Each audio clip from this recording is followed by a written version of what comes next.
R value did you achieve in the wells, and how did you go about it? Can you explain what an R value is? Just so we, I'm sorry? I said, I was just wondering if you could explain. Our value is the resistance of heat through a wall. And how many are unfamiliar with R value? Oh, you had to do that. So as heat goes through the wall, there's certain materials you can put in the wall that will stop that heat from transferring from the inside of the house to the outside. The higher the R value, the more resistance there is from that transfer. So in our new homes, we're now using above R40 in the walls. In older homes, some of them don't have any R value. They were filled with substances like plaster and horsehair and stuff like that. This particular house, we didn't actually do anything to the walls. And the reason was because they're old plaster walls and it would be rather costly. So I happen to be an advocate saying that you can still get to net zero without touching the walls, but I was recommending to my customer that as you go change a wall or something, then do that. So we had to up the heat pump amount because of the R value that existed in the wall. When I ran the numbers for the house, I used the existing R value. If that wall was filled with a good insulation, we could have probably lowered the size of the heat pump. But there are ways to go about this. I'm an advocate of saying, let's get to net zero in the least costly way. And she didn't want to take off her siding and didn't want to take all the plaster down in her house. So, is that an answer? Yeah. I'd like to answer that in a different way, which is that up until really the last, I'd say, 2 or 3 years, if you wanted to approach anything like a really low energy home or a zero energy home, you had to look at super insulation. You had to look at levels of insulation that even now, 40 years after the term super insulation was coined, is really a lot of insulation compared to what's standard. And because some kinds of renewable energy have come down so drastically in cost, and because heat pump technology has stepped in with really high efficiency ways to use renewable energy, there doesn't have to be quite as much of an investment in the energy efficiency of the home. So you can walk away from things like the walls, and you didn't say anything about the windows. She's replaced half the windows and she's doing that window by window. That's an area, for this particular house, was a good investment for her. Again, she has to do it, I think we're doing 3 windows this summer, we might do 3 more next summer. But that's how we're doing it for her, but that's what I recommend. And she has some walls where she did actually go in and make some changes, and we were able to get some insulation in those walls. So if you're not going to do super insulation and you want to pursue zero energy, how much energy conservation do you need to do in order to be able to, have a reasonably sized renewable energy system and be able to heat your home with heat pumps? And that's the work that Efficiency Vermont is doing this year, is that we're helping analyze that and understand the balance between the cost on the energy efficiency side and the cost that you would invest in renewable energy and heat pumps. Because if you spend too much on one or the other, you don't get to that least cost path to zero energy. We should also say that heat pumps stop at minus 13 degrees. So you really do need to have a backup, whether it be wood pellet, or some renewable, or in this case, we're leaving the boiler in, we're not taking it out. We're just supplementing. What are the economics of boring a well and then putting your heat exchanger down the well?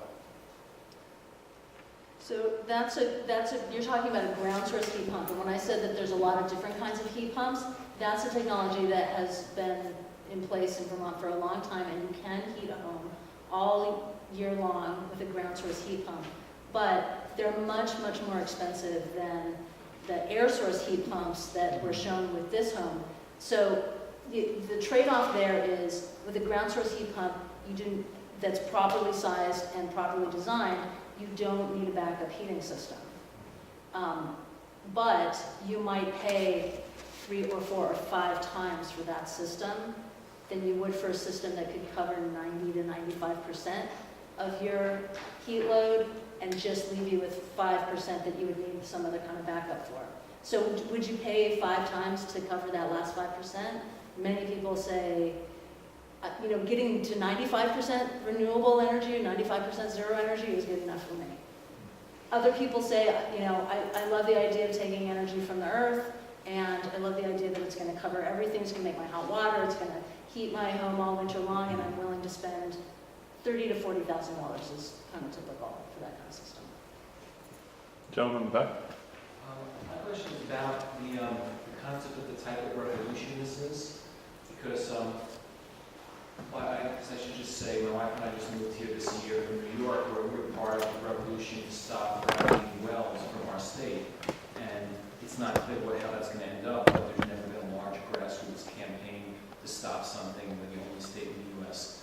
that has wanted fracking and has stopped it. And part of the reason we moved to Vermont is because of how much further you are in terms of moving to sustainables. But this presentation tonight, calling upon each landowner to join the revolution by doing it to their individual house, I guess it makes me wonder, because a few months ago we saw a documentary about Moon Power and how the Green Mountain Power and the state government has made it cost effective to be able to generate fuel, electricity from manure. So I'm wondering, is there more that the Vermont state government can do incentive-wise? Because I think I was shocked when I first got here and I walked into the hardware stores and found $18 CFLs for $1. And I'm like, wow, how'd that happen? I've never seen anything like that anywhere else. So I assume there's some sort of government support to offset the difference. Is there more that the government can be encouraged to do so that it becomes a more no-brainer and affordable thing for most landowners to convert sooner than later? I'm happy to take a crack at that one. Anybody else wants to start? We probably all have something to say about that. So that's so I'm a clean energy advocate. That's kind of what I do for a living. So yes, there's a lot more the state can do. We're in very good shape, though certainly could be better on the electric efficiency front. That's the kind of incentives you're talking about for the light bulbs, but also for just about every major kind of appliance that you're going to use in your home. There's some sort of a program, and actually it's worth noting, Efficiency Vermont is known for the you fill out the form and you get a rebate check, right, for a refrigerator or whatever the appliance is. They also do a lot of upstream incentives, like for light bulbs, where they pay the wholesaler or the distributor, and the price just drops in the store without you necessarily knowing they were involved. So like high efficiency televisions, for instance, might have, might be a little cheaper in the store without you realizing it's an Efficiency Vermont thing. Renewable energy, we need a renewable portfolio standard. We're doing very well on small scale renewables. We just expanded our net metering bill, and that is going to quadruple the amount of small solar that we're allowed to do in the state. And then on the heating and transportation side, we have a lot more to do. We don't have an efficiency program like Efficiency Vermont that's comprehensive and statewide and really is investing what we need to get to the kind of state goals we have of weatherizing, for instance, 1 in 4 homes. That is not actually a state goal. It is a state goal the legislature put in place. It is not one that they have actually ponied up to get us to achieve, unfortunately. So the renewable portfolio standard and getting real serious about thermal efficiency and the air source heat pumps are probably the 3 biggest things that I'd say that VPIRG at least is going to be concentrating on in the coming years.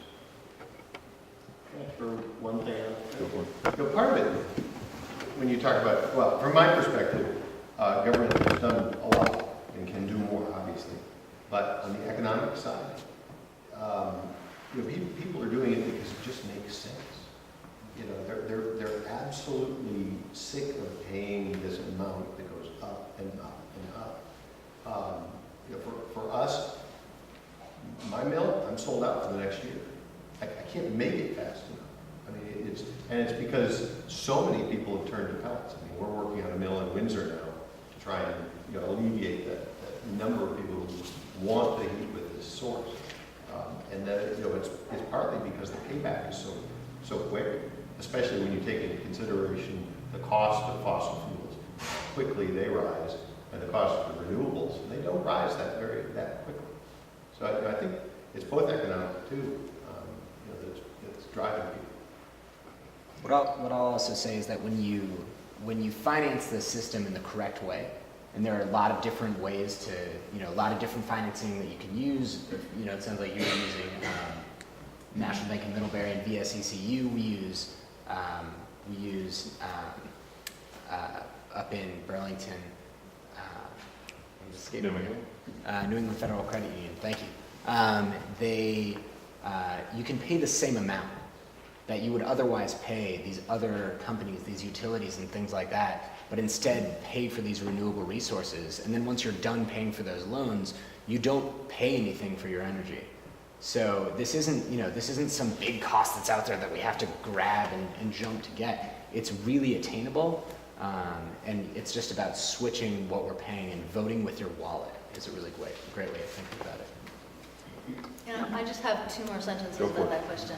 The state is not here tonight, but we have a lot of people that are here tonight, and so the state can be persuaded to do more, and you individually not only can take care of your own energy situation, but you can also start to create, community energy projects. You yourself can host a 30 or 40 kilowatt system on your property and share that with your neighbors, all to your own financial benefit. I mean, I think the financial case really makes itself. But what I want to tell everybody here is that Vermont has a state energy plan. And it's a very admirable and aggressive plan, but we've already missed our first benchmark. And we're really not on track to meet any of the benchmarks. And so you all can advocate for the state to get on with it and help and get us on a path to really achieving our state energy plan, which is 90% renewables by 2050, I think. That's a really admirable goal. You personally making your home a zero energy home or a low energy home, that'll help everybody else. But getting the state to really put the